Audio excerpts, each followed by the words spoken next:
Hi ate, bali ang first question po is, nasa Facebook po ba kayo and Twitter? Opo. Active po kayo sa Facebook and Twitter? Ang aware po ba kayo sa mga posts ng ISCO operations? Nakikita niyo po?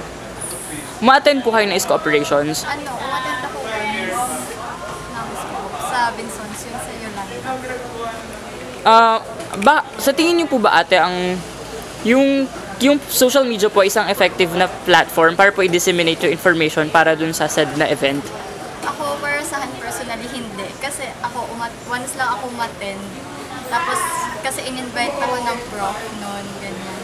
So, kasi minsan pag social media, wala lang, makikita mo, pero minsan, di ba, ayaw mo pumunta, ganyan. Mas maganda pa rin pag personal kang ini-invite. Ate, sa tingin niyo po ba, kung sabi niyo nga po, di ba, nakikita lang sa social media, yung mga nakakakita po ba kaya, siguradong uma-attend dun sa mga event? Ganyan. Ako nga, nakita ko, ang daming beses, pero hindi rin ako umattend.